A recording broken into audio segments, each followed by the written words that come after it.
What up guys, what up guys, what up guys, it is Ian Tubbs here, back at it again with another video. Today, once again, we got the top dog, Bryce Tubbs with us. What's up, how you doing? Good, how are you guys doing today? Good. So, of course, last time we talked about a few different things, but because it went so well, we decided that, you know, we should do it again. And so one of the biggest things that I want to talk about is the whole idea behind a competitive market. Now, you remember like 2021, well, if you remember how much I wanted the book Sun Tzu's Art of War. And last Thursday, I went, was it Thursday? Yeah, it was last Thursday. I went out to go get a massage at La Vida. If you guys are ever in Ann Arbor, I forgot where it's at in Ann Arbor, but stop by La Vida if you're looking for a massage. Look for a woman named Ann, tell them Ian sent you.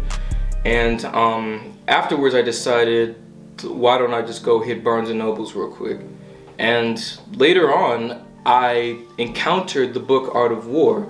The reason why I like the book Art of War so much is because one thing that it taught me was that it has business principles.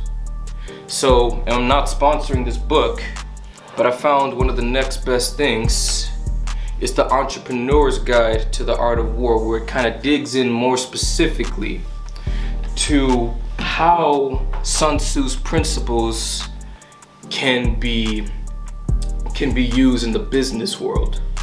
So, to summarize, a business is a lot like, a business is similar to war.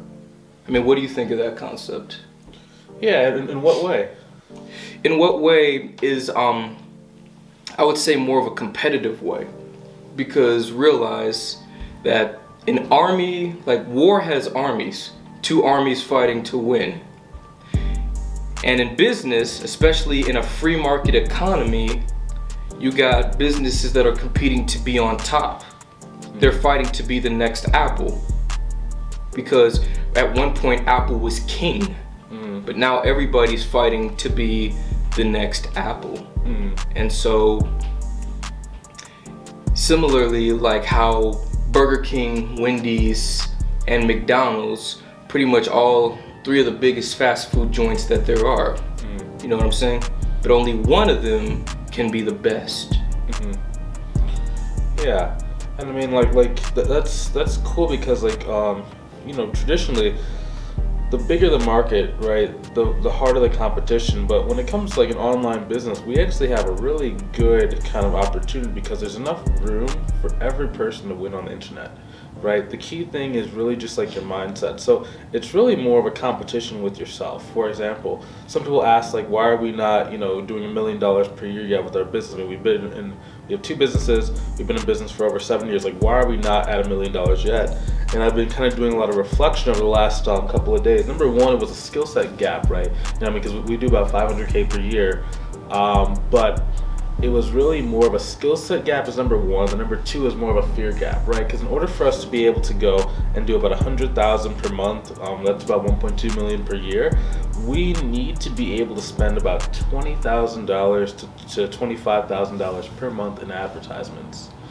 Now, you know, that's kind of a lot, or allegedly it's a lot of money for me kind of to wrap that around, right? Because that's about 300K per year spent on advertisements. Now, there's a lot of kind of, you know, risk when you start spending that much money, especially if you're used to making, you know, we profit about $300,000 per year across both of our businesses.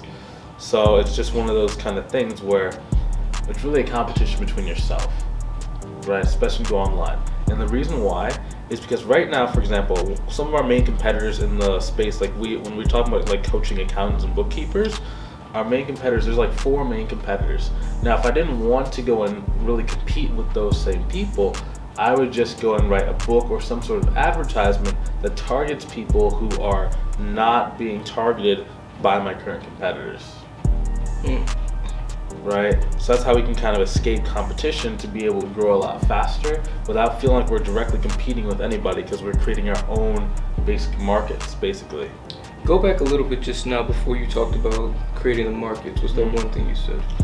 It was, what are you talking about when I said separating ourselves by just writing a book to target a wider audience? A little bit after that, I forgot what it was you said. A little bit of, okay. So basically what I was saying was, in order to escape competition with the people on the outside, you have to really start competing with yourself on the inside, right? Pushing past that fear that says, hey, you know, if I was to spend $25,000 a month in advertising, I'm still going to make a really good sized profit, and I'll be able to handle all the things that come with it. Yeah, and in a way, competition is good. Mm-hmm. In fact, let me read this little part from the book, where it mentions. Let me go back. Yeah, well, I think right here it says, in essence, war in a business context is encouraged because the theory holds that competition results in businesses refining their operations, whatever that means, their competitiveness, also producing better services or more desirable products for the customer. Okay, so what that basically is, so let's take, for example, our business. Let's keep this just in case. Yeah, let's talk about our business, like when it comes to the accounting coaching, right?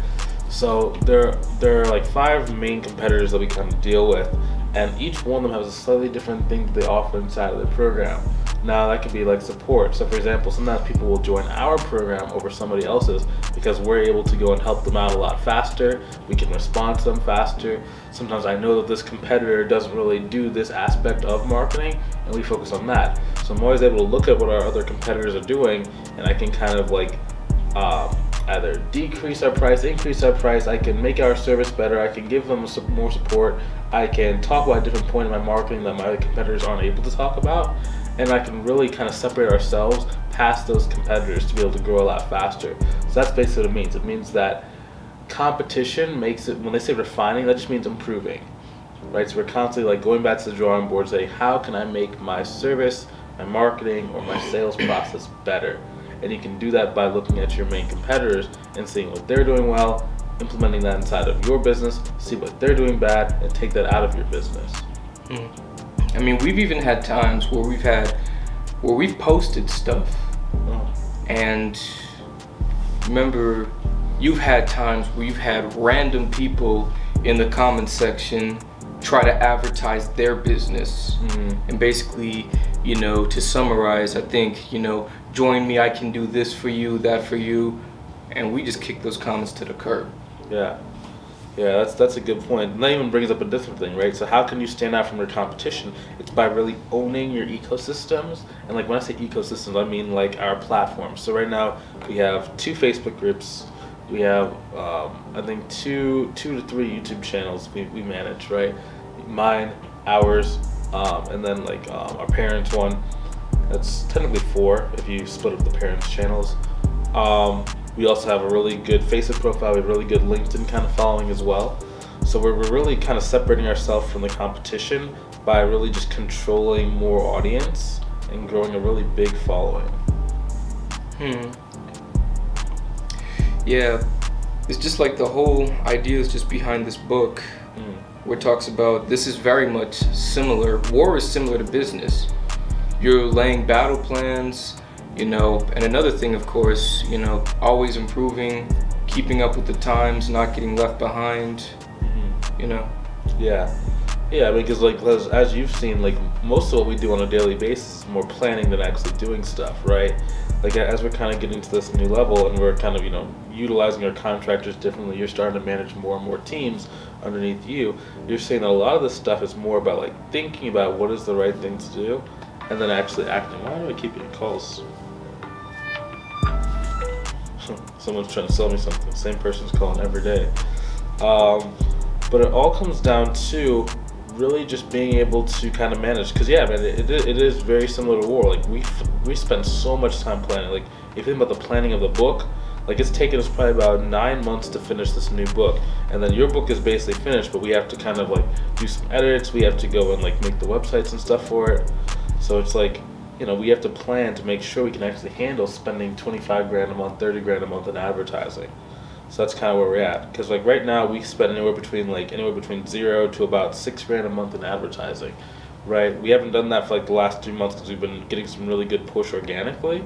That just means like with our free method, so like our Facebook, our LinkedIn, our YouTube, etc. But I think what we're going to be starting to do now is we're going to continue the advertising, turn it back on, and I really want to inch them towards spending $25,000 a month again, or not again, but for the first time, so we can really go and grow this thing correctly. And to those people who feel like they're in closing, for those people who feel like they are in competition, you're saying that it's best to try to compete with themselves to try to become better? Yeah, I would really, if I'm going to look at competition, I would look at like what are your competitors doing that's better than you and try and improve on it yourself. Then I would also take like a look between like you versus you and say like what are you strong at, what are you weak at, and really get a really good understanding of that. Because if you don't know what you're weak at, if you don't know what you're strong at, you're not really going to be able to grow very quickly. It's going to take you, 3 times, 4 times, 5 times as long to actually reach the goal. Yeah, because I know you remember a few years ago when we were when I was with the band Houston We Have a Problem. Well, actually after the band split and I was doing my solo thing, that there was 2 different bands, and I'm not going to say their names, but there was a deathcore band and a neo-soul band, and I was kind of in competition seeing who's going to make it first, until you realize that you all have your own lanes. So, stay in your own lane. Oh, exactly, yeah. It's like when you're starting out, you might need competition. When you get to a certain size and there's only a few competitors, that might be a little bit different. But then eventually you got to realize there's no one stopping you from reaching your goals. Yeah. Especially in online business. Alright. Yeah, cool. Thanks for coming out today again, as always. And tune in for the next one. I love y'all. Glory to King Jesus. We'll see you soon. If you have not read this book, give this book check this book out. Mark Smith's The Entrepreneur's Guide to the Art of War. Again, we're not sponsored and I'm not sponsoring them, so you know what I'm saying? Go check it out.